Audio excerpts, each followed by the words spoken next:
So in this video, I'm going to show you step by step how you can create mockups for clothing. So if you want to use a mockup for your t-shirt, or you want to start your own clothing brand, but you need the basically your brand on the pictures, but you don't have a t-shirt with your brand on it right now, I'm going to show you how you can do that online without Photoshop. This will be really easy. What you need for this is Canva. So Canva is free, but to use the mockup basic feature, you need to have Canva Pro, which is like $10 every month. So you can get it in the link in the description. That gives you a discount of like a few dollars off.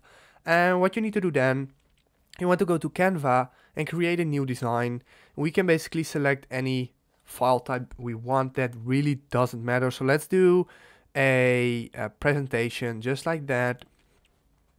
And then this is basically how it looks. So what we can do, we can add a picture of ourselves or of our brand, basically a logo. So let's do, for this example, this dog. So let's say this dog is the logo of our shirt and we want to place it on there. What we need to do, we can go to edit image, and here we have some smart mockups and some other filters and stuff. And you want to go to see all, and here we have, for example, a phone, and if we hit that, it's going to load.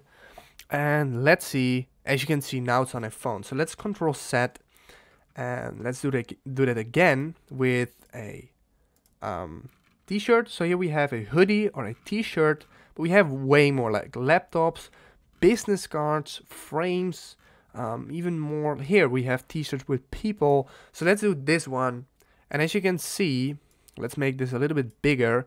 The dog is now on here. So as you can see, it's like really big, so you can make the dog a little bit smaller, so it's also smaller on the t-shirt.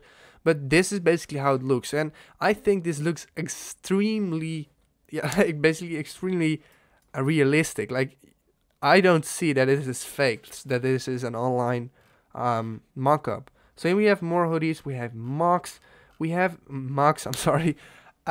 all these products that we can use. If this video helped you out, please leave a like, please subscribe, and see you next time. Have a good day.